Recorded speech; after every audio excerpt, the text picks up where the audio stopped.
प्यारे बच्चों नमस्कार। मैं हूं आपका अपना सौरभ पांडे और आप देख रहे हैं मस्ती वाली पाठशाला। अपने पिछले वीडियो में हमने सबसेट्स के बारे में और किसी सेट के पावर सेट के बारे में जाना था और लास्ट में मैंने आपको एक होमवर्क दिया था।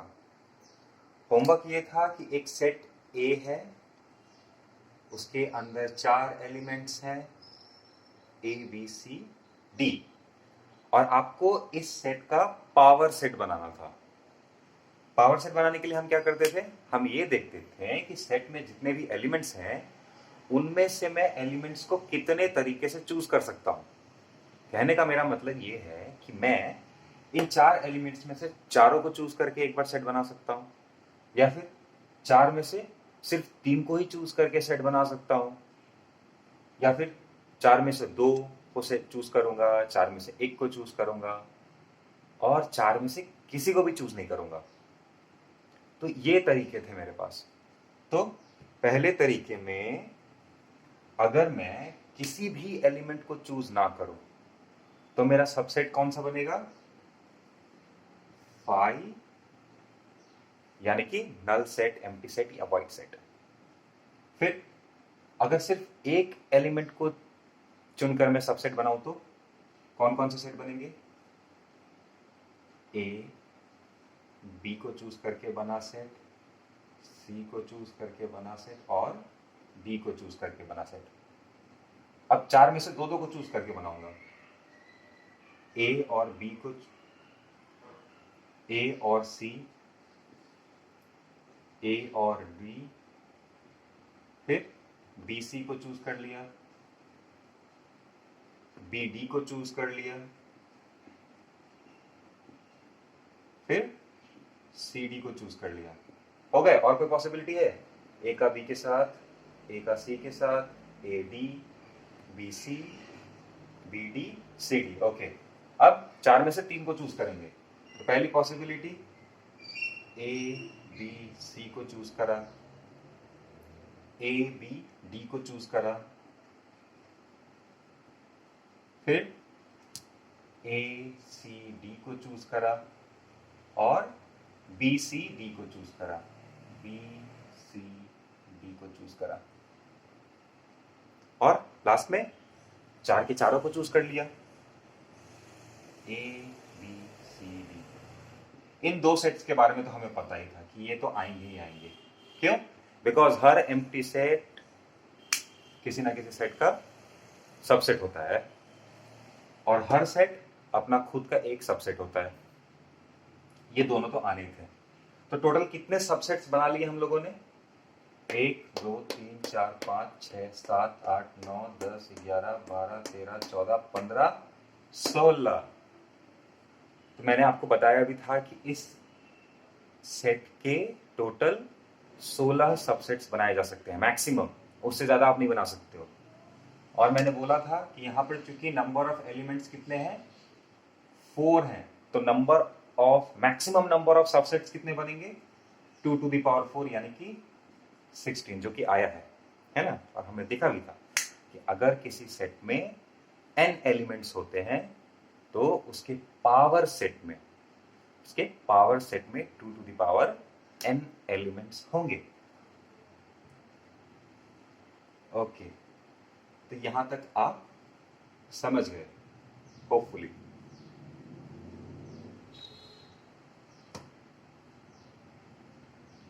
अच्छा, पावर सेट भी तो एक सेट ही है। अब मान लो मैं तुम्हें कोई सेट दे दूं और मैं बोलूं कि उस सेट के पावर सेट का फिर से पावर सेट मैंने बनाया, तो बताओ उसमें कितने एलिमेंट्स होंगे। कोई नई बात नहीं है। सपोज कोई सेट ए था जिसमें 4 एलिमेंट थे। ऑब्वियसली बात है, अगर मैं ए का पावर सेट बनाऊंगा तो उसमें कितने एलिमेंट्स होंगे, 2 to the power 4 यानी कि 16। अब मैंने बोला कि ये पावर सेट भी तो एक सेट है ना, तो इस पावर सेट को मैंने फिर से एक पावर सेट बनाया, मतलब पावर सेट ऑफ सेट ए। मैं पूछ रहा हूं इसमें कितने एलिमेंट्स होंगे, इसमें कितने एलिमेंट्स होंगे। तो आप बोलोगे भैया पीए में कितने एलिमेंट्स थे, 16, तो इसके पावर सेट में कितने एलिमेंट्स बनेंगे, 2^16, है ना। ऐसे मैं आपसे पूछ सकता हूँ, फिर से इस पावर सेट का पावर सेट बनाया, नया जो पावर सेट आया उसका फिर से पावर सेट बनाया, कितने एलिमेंट्स होंगे, तो आप इस तरीके से जा सकते हो।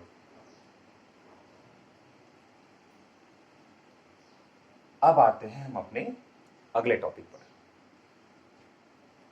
तो अगले टॉपिक की शुरुआत करने से पहले यह समझो कि उसकी जरूरत क्यों है।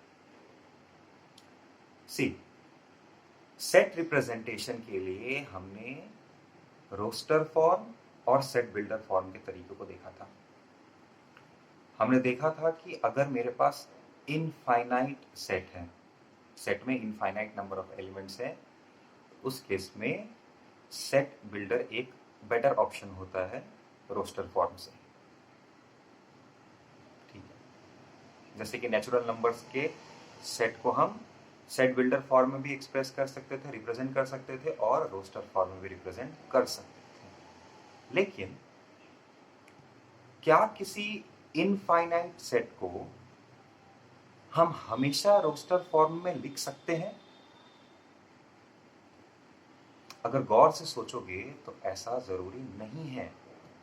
अगर आपके जो एलिमेंट्स हैं वो डिस्क्रीट हैं, जैसे कि नेचुरल नंबर मैंने बोला था, तो सबसे पहले मैं 1 लेता था, उसके बाद डायरेक्ट 2 लेता था, फिर 3 लेता था, फिर 4 लेता था, तो भले ही वो सेट इनफाइनाइट था लेकिन उसके एलिमेंट्स डिस्क्रीट थे। लेकिन अगर मैं तुमसे कहूं कि 1 से लेकर 5 तक जितने भी रियल नंबर्स हैं, रियल नंबर्स, उन सबको लिस्ट आउट करो, can you do that? No, आपको पता है आप नहीं कर सकते हो। इनफैक्ट अगर मैं 1 और 1.01 इन दोनों के बीच में भी जितने रियल नंबर्स हैं उनको अगर मैं बोलूं कि आप लिस्ट आउट करो, आप सारे के सारे को नहीं कर सकते हो। 2 रियल नंबर्स के बीच में infinite number of real numbers होंगे और हम उन्हें लिस्ट आउट नहीं कर सकते हैं। तो ऐसे केस में हमारा रोस्टर फॉर्म काम नहीं देगा, हम रोस्टर फॉर्म में एक्सप्रेस नहीं कर सकते हैं। तो इस तरह के सिचुएशंस के लिए हम इंटरवल्स का इस्तेमाल करते हैं। इस तरह के सिचुएशंस के लिए हम इंटरवल्स का इस्तेमाल करते हैं।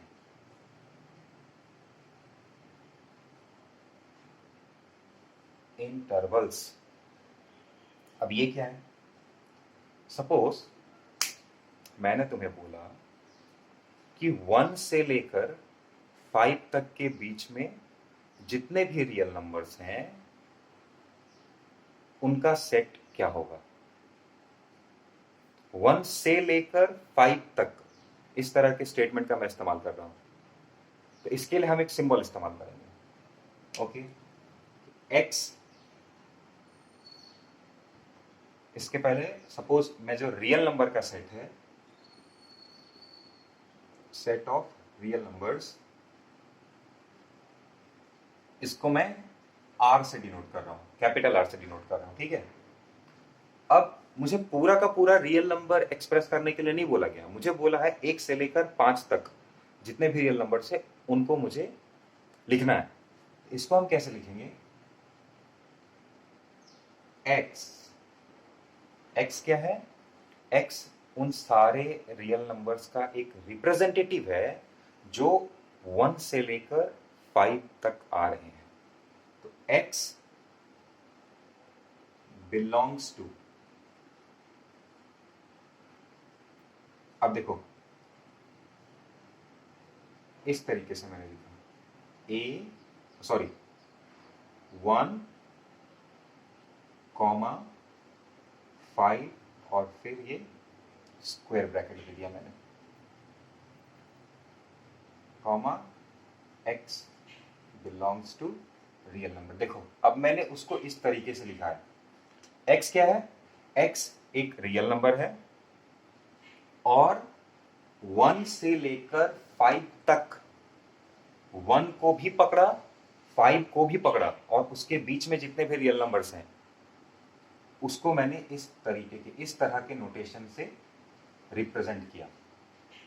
ओके, इसका मतलब हो गया x can take any values from 1 to 5 including 1 और 5। 1 से 5 तक के बीच में वो कोई भी रियल वैल्यू एज्यूम कर सकता है और 1 और 5 के बराबर भी हो सकता है। ओके, अब सपोज मुझे बोलना होगा कि 1 और 5 के बीच के सारे रियल नंबर्स को मुझे लिखना है, मुझे बताना है, लेकिन उसमें 1 और 5 नहीं आना चाहिए। तो उसको मैं कैसे लिखूंगा? x बिलोंग्स टू 1 से लेकर 5 तक तो जा रहा है, तो 1 5, पहले छोटा वाला फिर बड़ा वाला रियल नंबर। 1 से 5 तक तो जा रहा है, लेकिन हमें 1 को इंक्लूड नहीं करना है, 5 को भी इंक्लूड नहीं करना है। तो हम इस तरीके से लिखेंगे,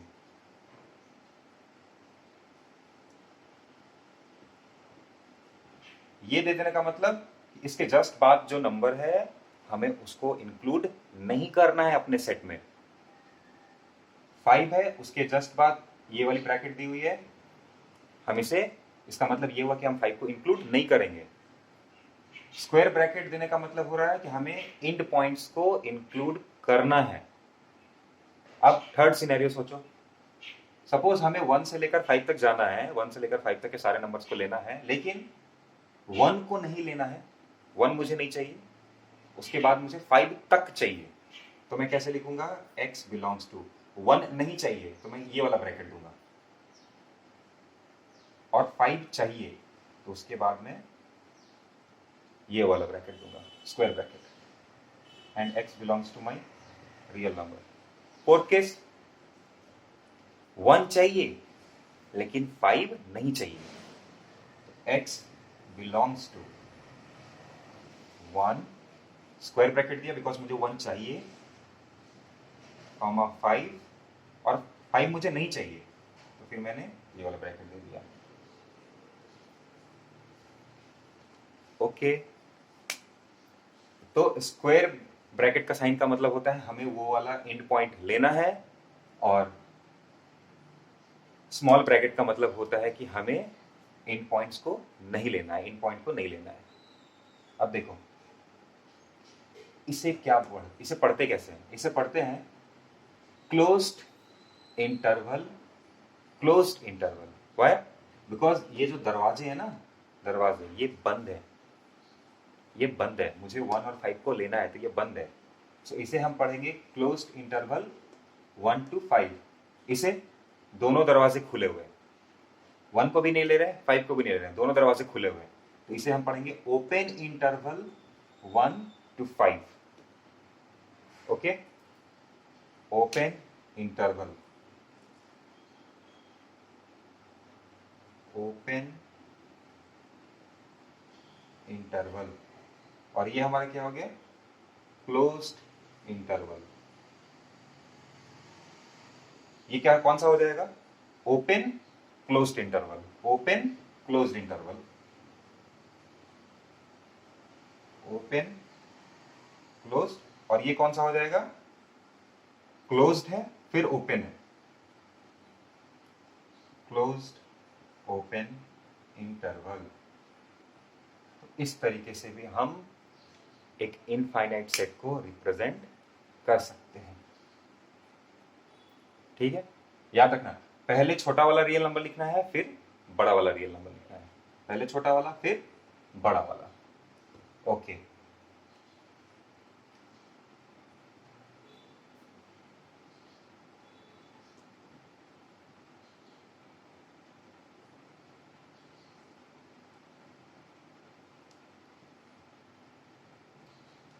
अब अगला टॉपिक हमारा क्या आता है? अगला टॉपिक आता है कि ये जो ओपन इंटरवल्स और क्लोज्ड इंटरवल्स थे, इनको हम डायग्राम में कैसे रिप्रेजेंट कर सकते हैं, डायग्राम में कैसे रिप्रेजेंट कर सकते हैं। तो मैं जनरल कोई खास नंबर नहीं ले रहा हूं, मैं उन नंबर्स का रिप्रेजेंटेटिव ले रहा हूं कि सपोज मेरे पास दो रियल नंबर्स हैं, ए और बी रियल नंबर्स हैं। यहाँ पे मैं लिख देता हूँ A comma B belongs to real number, A और बी कोई दो रियल नंबर है। रिलेशन क्या है इसमें? ए छोटा है बी से, ए छोटा है बी से। ओके, सो ए कॉमा बी, ये हमारा कौन सा हो गया, ओपन इंटरवल, बिकॉज दोनों साइड स्मॉल ब्रैकेट है। इसको डायग्राम में कैसे रिप्रेजेंट करेंगे, रियल नंबर को अगर मैं ड्रॉ करूं, रियल नंबर लाइन को, तो ये छोटा है तो ऑब्वियस सी बात है लेफ्ट साइड में आएगा, है ना, छोटा है तो लेफ्ट साइड में आएगा, तो यहां पर कहीं ए है, और बी बड़ा है ए से तो उसके राइट साइड में आएगा, है ना। तो अब मुझे क्या करना है, मुझे ए से बी तक सारे के सारे नंबर चाहिए, लेकिन ए और बी नहीं चाहिए। तो मैं क्या करूंगा, ए के ऊपर एक छोटा सा सर्कल बना दूंगा, और ओपन सर्कल, इसे मैं ओपन सर्कल बोल रहा हूं बिकॉज इस सर्कल को बनाकर मैंने इसके अंदर सेड नहीं किया है ना। फिर यहां से सारे के सारे एलिमेंट्स पे मैंने ऐसे मार्क कर दिया। बी पर गए, क्या मुझे बी चाहिए, नहीं चाहिए, तो बी के ऊपर भी मैं एक ओपन सर्कल बनाऊंगा। तो इसको रिप्रेजेंट करने का ये तरीका हो गया। ठीक उसी तरह अगर हमारे पास ओपन इंटरवल ए, क्लोज्ड इंटरवल बी आया, फिर से वही बात, ए को डिनोट करेंगे, बी को डिनोट करेंगे। ए नहीं चाहिए लेकिन बी चाहिए, तो ए के ऊपर ओपन सर्कल, उसके बाद पूरे के पूरे नंबर चाहिए तो सबको ब्लैक से मैं मार्क कर दे रहा हूं। बी के ऊपर सर्कल बनाया, बी मुझे चाहिए, यस, तो मैं बी को शेड कर दूंगा। ये तरीका है, इस तरीके से हम इन इंटरवल्स को डायग्राम में रिप्रेजेंट करते हैं। अब आगे आप समझ सकते हो, अगर क्लोज इंटरवल ए, ओपन इंटरवल बी रहता तो क्या करते, ए बी को मार्क करते, ए चाहिए तो इसके ऊपर सॉलिड सर्कल, बी नहीं चाहिए तो इसके ऊपर ओपन सर्कल, और फिर सबको मार्क कर देते हैं ना। तो मुझे ये सारे के सारे चाहिए, ए इंक्लूडेड है, बी नहीं चाहिए। अगला क्लोज्ड इंटरवल ए बी,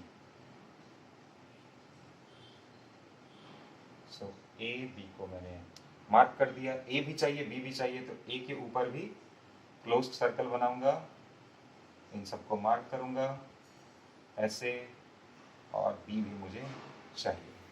तो इस तरीके से हम डायग्राम में रिप्रेजेंट करेंगे।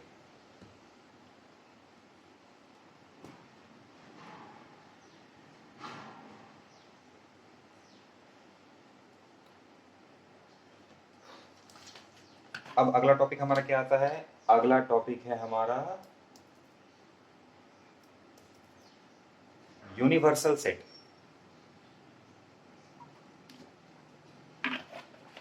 यूनिवर्सल सेट क्या होता है, सी, हमने देखा था कि अगर कोई सेट दिया हुआ है तो उससे कितने के सारे हम लोग पावर सेट सबसेट बना सकते हैं, है ना। अब मैं उल्टा सोच रहा हूं, मेरे पास बहुत सारे सेट दिए हुए थे और मुझे एक ऐसा सेट सोचना है, हमें एक ऐसा सेट सोचना है जो दिए हुए सारे के सारे सेट्स का फादर का काम करता है, ऐसे मैं बोल सकता हूं। मतलब वो बड़ा वाला सेट मुझे सोचना है जिसके दिए हुए सारे के सारे सेट सबसेट्स हैं, है ना, जिसके दिए हुए सारे के सारे सेट्स सबसेट्स हैं। तो उस सेट को हम यूनिवर्सल सेट कहते हैं, मतलब दिए हुए सारे के सारे सेट उसी से निकले होंगे, ठीक है। तो सपोज इवन नंबर का सेट है मेरे पास, सेट ऑफ इवन नंबर्स, एक सेट ये हो गया। दूसरा set of odd numbers, suppose ये दो सेट मेरे को दिए हुए हैं, set of even numbers, set of odd numbers. उसके बाद तीसरा सेट मैं ले लेता हूं, set of natural numbers, set of natural numbers. और बी को मैं ले लेता हूं set of all real numbers. अब इन चार सेट्स के बारे में सोचो। तुम बोलोगे भैया सेट ए इवन नंबर्स का सेट है, तो हर इवन नंबर या ऑड नंबर एक नेचुरल नंबर होता है, और हर नेचुरल नंबर एक रियल नंबर होता है। मतलब रियल नंबर एक बड़ी सी फैमिली है, उस रियल नंबर का एक पार्ट आता है नेचुरल नंबर, नेचुरल नंबर के अंदर एक पार्ट आएगा इवन नंबर, दूसरा पार्ट आएगा ऑड नंबर, है ना। तो सी, बी और ए ये तीनों सेट डी के सबसेट्स हैं, है ना।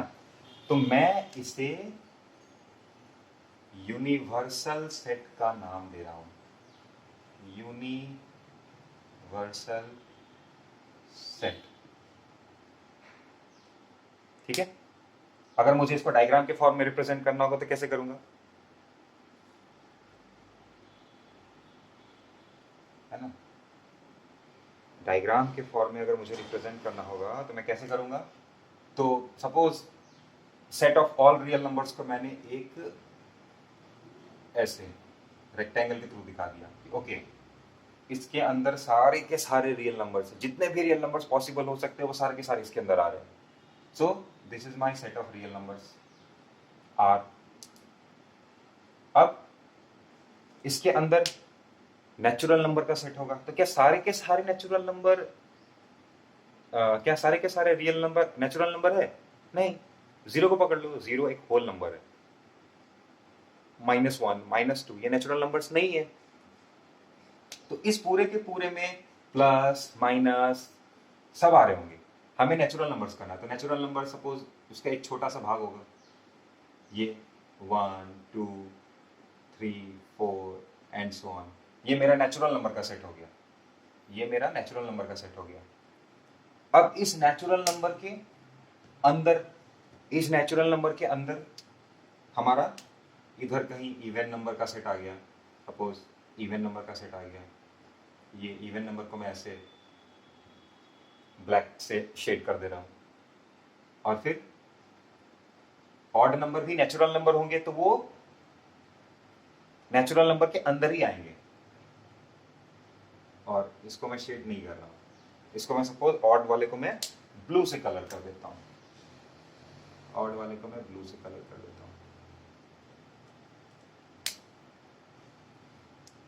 क्या मैं ऐसे कर सकता हूं? क्या मैं ऐसे कर सकता हूं?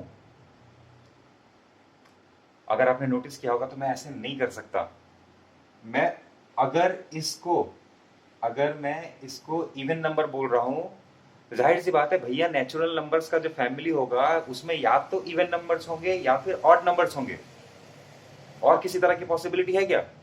1 से शुरू करो, 1 ऑड है, 2 इवन है, 3 ऑड है, 4 इवन है, ऐसे जाओगे तो नेचुरल नंबर्स की फैमिली को तुम इवन और ऑड ही बोल सकते हो, और किसी तरह की पॉसिबिलिटी नहीं है। अगर मैंने इस तरीके से ड्रॉ कर दिया है, मतलब ये पूरा का पूरा रेड वाला नेचुरल नंबर का फैमिली था, इस ब्लैक वाले को मैं इवन बोल रहा हूं और इस ब्लू वाले को मैं ऑड बोल रहा हूं, तो ये बाकी का जो ये जो बच गया, ये क्या है? नहीं बोल सकता मैं, है ना। तो अगर ये मेरा पूरा का पूरा इवन हो गया तो भैया ये सारा का सारा क्या होगा? ऑड होगा। ये सारा का सारा ऑड होगा, है ना। सो ब्लू शेडेड क्या हो जाएगा? Set of all odd numbers. और रेड का क्या हो जाएगा? Sorry, black shaded set of all even numbers. और ये मेरा पूरा का पूरा क्या हो गया, ये पूरा का पूरा मेरा हो गया यूनिवर्सल सेट, यूनिवर्सल सेट है ना, सबका जन्मदाता है वो, यूनिवर्स से पूरा का पूरा सेट उसी के अंदर समाया हुआ है। ठीक है, तो आज के लिए इतना ही। अपने अगले वीडियो में हम ऑपरेशंस अप्लाइड ऑन सेट्स के बारे में देखेंगे। अगर आपको मेरे ये लेक्चर्स पसंद आ रहे हैं तो आप मेरे चैनल को सब्सक्राइब करें, अपने दोस्तों के साथ शेयर करें, और अगर किसी तरह का कंफ्यूजन होता है तो आप कमेंट के जरिए मुझे बता सकते हैं। Thank you.